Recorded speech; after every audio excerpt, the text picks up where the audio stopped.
A manchete é: Bolsonaro é corno. E daí? E daí que as histórias das chifradas são inseparáveis das histórias de corrupção. Então sim, a gente vai falar sobre isso.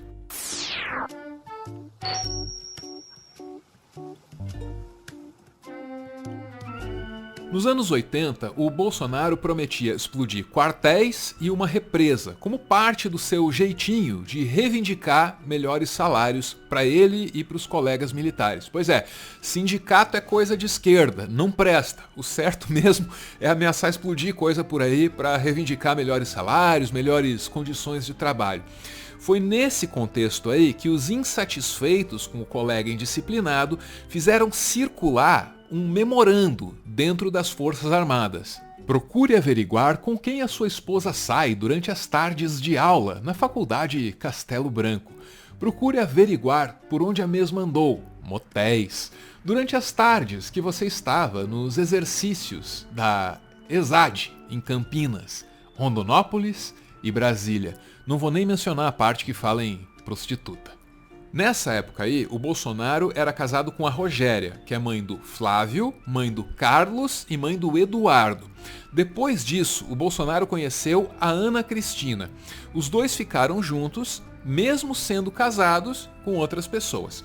Aí, eventualmente, o Bolsonaro e a Ana Cristina, eles assumiram o relacionamento, mas só depois do Bolsonaro tomar um soco no olho do ex-marido da Ana Cristina, no UOL.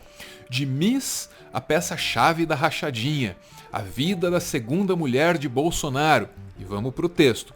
O militar, aí a gente está falando do ex-marido da Ana Cristina, esperou Jair Bolsonaro no estacionamento da Câmara e deu um soco no olho direito do então deputado federal. Bolsonaro nem reagiu. Um climão estava consumado. Aquele foi o desfecho da relação entre Ivan, o ex-marido dela, né, e a Ana Cristina, que já viviam em Brasília desde o começo dos anos 90. É verdade que o fim da relação do Bolsonaro com a Ana Cristina foi pra lá de complicado, tumultuado mesmo, uma baixaria. Eles brigaram pelo patrimônio e deu BO, mas assim, deu BO literalmente. É que a Ana Cristina chegou aí à polícia para reclamar que o Jair esvaziou um cofre que em tese pertenceria aos dois. Isso, claro, durante o processo de separação. Mas olha, até que isso acontecesse, o relacionamento do Jair Bolsonaro com a Ana Cristina foi pra lá de lucrativo. Consta que a vida financeira do Bolsonaro, apesar da riqueza aí dos gabinetes, era uma baderna, era uma bagunça. Quem teria organizado a coisa toda teria sido mesmo a Ana Cristina. E a Ana Cristina, no decorrer aí do relacionamento, tornou-se a gerente-mor das rachadinhas. Era como se cada gabinete fosse uma filial de uma grande franquia. Aí a gerentona era a Ana Cristina. Foi o que descobriu a Juliana Dalpiva, que faz o podcast chamado A Vida Secreta de Jair. Pelo trabalho da Juliana, você descobre que a Ana Cristina gerenciava, assim, muitos funcionários fantasmas, tipo, pra lá de 100. Que eles faziam, o modus operandi tinha a ver com nomear a mãe, exonerar o pai, depois nomear o filho, exonerar o irmão, sabe? Então, era sempre uma troca entre pessoas da mesma família, o que também era um dado importante para aquilo que a gente estava investigando. Posteriormente, depois que a gente fez esse trabalho todo, a Câmara... Isso indicava o quê? Isso indicava, então, que existia um acordo entre essas pessoas, não é? Exatamente. Saía um e entrava outro. Exatamente. E aí eram tinham as pessoas da família do presidente, mas aí a gente começou a notar o seguinte: tinham várias famílias de confiança. E aí, quando a gente juntou isso, mais os dados da Alerj, que a gente conseguiu pedindo lei de acesso à informação, mais os da Câmara de Deputados, e aí juntamos tudo numa grande base de dados, a gente começou a notar que tinham algumas famílias de confiança que faziam o mesmo modus operandi da família do Queiroz. Tinham 32 famílias, 102 pessoas dentro dessas famílias que a gente conseguiu identificar. Mas eu acho que esse número é até um pouquinho maior, Thaís. Tudo o que a Juliana levantou nos últimos tempos, e não foi pouca coisa, tudo isso é reforçado pela descoberta recente de que a Ana Cristina teria traído o Bolsonaro com segurança da família lá. Isso explicaria a separação, que foi muito tumultuada. Mas o que interessa nessa história mesmo é que na separação, a Ana Cristina perdeu o papel, perdeu o posto dela de gerente do esquema das rachadinhas. Mas beleza, se o seu negócio é fofoca, saiba que o Carlos e o Flávio homenagearam o tal do segurança. Olha lá. Suposto amante de ex de Bolsonaro recebeu homenagens de Carlos e Flávio na Câmara e na Assembleia Legislativa do Rio de Janeiro. E vamos para a reportagem. Luiz Cláudio Teixeira da Silva, bombeiro militar do Rio de Janeiro, é apontado como pivô da separação entre Jair Bolsonaro e Ana Cristina Siqueira Vale.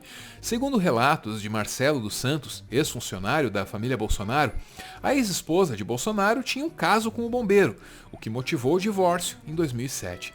Próximo à família, Luiz Cláudio fazia a segurança da família no Rio de Janeiro e foi homenageado pelos filhos de Bolsonaro em 2 ocasiões. Por Flávio Bolsonaro, na Assembleia Legislativa do Rio de Janeiro, em 2003, por Carlos Bolsonaro, na Câmara dos Vereadores do Rio de Janeiro, em 2004. O relacionamento do Bolsonaro com a Ana Cristina ficou ainda mais em evidência com o trabalho do Guilherme Amado, do Metrópolis. É que o Guilherme conseguiu declarações de um funcionário da família Bolsonaro que viu tudo de perto. O nome do cara é Marcelo Luiz Nogueira dos Santos, você ouviu aí? Ele chegou a ser meio que uma babá do Renanzinho. Ouve ele aí falando como é que a Ana Cristina gerenciava as rachadinhas no gabinete do jovem Carlos Bolsonaro. Ela que comia o dinheiro todo. Aí o que acontece? Quando o Carlos foi eleito, o Carlos era uma criança. O Carlos vivia lá no gabinete dele, na sala dele, jogando videogame na época. Né? Com 17 para 18 anos. Uhum. Então, tanto que ela que foi que assumiu o gabinete, a chefia do gabinete do Carlos. Foi onde ela começou com isso. Mas o Carlos, por sua vez, namorava com a mãe, não passava necessidade nenhuma, ainda estava começando a vida ainda. Meu pai sempre deu tudo, a mãe, né?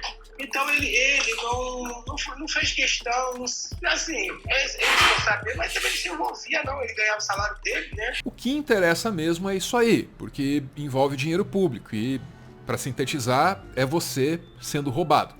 Mas você sabe como é que é a internet, aí o que mais circula nas redes sociais agora são os detalhes da vida privada dessa família tradicional. E olha, os casos da Rogéria e da Ana Cristina, eles até que estão bem documentados, mas o pessoal tá levantando aí um outro. A Michelle, a esposa atual, que teria tido, ou ainda tem, um caso com o Osmar Terra. E nesse ponto, a gente precisa ressaltar que não há muito além de um boato. Não. Só que o boato foi longe. Foi tão longe que o Osmar Terra teve que soltar notinha para desmentir a história toda.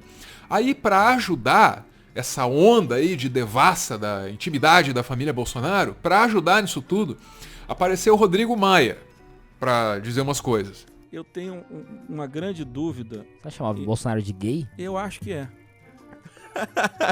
Cara, e não tem nenhum problema, pô. É porque tudo pra ele é namorar, Claro. tudo Ele pra foi ele é se aparência encaminhando, ô física. seu Júnior, ele foi se encaminhando. Não. Você não tem uma mulher trabalhando com ele que ele admire, que ele tenha Não gosta, respeito. não gosta. Não gosta. Não tem. E qual é o problema? Como ele fez formação militar? Tô brincando, não. Eu acho que esse debate a gente tem que fazer. Só fica ali. Ele não consegue assumir o que ele é. Eu tô falando sério. Eu falo isso pra todo mundo, o pessoal começa rindo, depois fala, acho que você tem razão. Cara, aí não tem problema nenhum, pô. Eu tenho grandes amigos que são homossexuais assumidos. Mas assuma-se, Eduardo querido. Leite assumiu agora, pô, o cara maravilhoso, grande governador do Rio Grande do Sul. Legal. Exato. Agora, eu acho que no fundo, pô, o cara só briga com mulher, não tem... Porra, agora também botou concordo. a Flávia pela primeira vez lá, não tem ninguém ali. Sim. Porra, agride, fica com essa coisinha, vamos namorar, vamos não sei o quê. Agora, como ele tem uma formação militar, que é muito reacionária, muito atrasada nesse aspecto da orientação sexual, ele prefere dizer, né, que é machão. E aí, como uma coisa puxa a outra, a declaração do Rodrigo Maia fez a internet relembrar de um tweet antigo da Rita Lee. Olá, Bolsonaro e eu tivemos um caso. Ele não era muito chegado na coisa, se é que me entendem. Terminamos porque Bolsinho estava de olho num colega de classe. Eu detesto cortar o barato, mas olha lá. Polêmicos tweets de Rita Lee sobre Bolsonaro não passam de fanfic. E vamos pro texto, para não deixar dúvida. Conforme revelou o site BuzzFeed, trata-se, contudo, de mais uma das crônicas virtuais inventadas pela madrasta do rock entre 2010 e 2013, período em que ela ainda era ativa nas redes sociais. Seu perfil no Twitter não é atualizado há mais de 5 anos. As fanfics chegaram a compor um livro, publicado com ilustrações da cartunista Laerte. Historinhas, ou Storinhas, foi lançado em 2013 pela editora Companhia das Letras. É verdade que a vida pessoal do Bolsonaro é cheia de traições, mas a vida política dele também é, e aliás, supera. Esse não é o cara que traiu 58 milhões de eleitores? Por baixo? Pois é, gado também tem chifre. E aí, vale o ditado popular: o pior corno é aquele que não quer ver. Para continuar fazendo conteúdo e, quem sabe, expandir o projeto, o Meteoro depende de contribuições. A chave Pix do canal é essa aí, pixmeteoro@gmail.com. Você pode ajudar, mas claro, só se você quiser. Muito, muito obrigada por ver esse vídeo até o final.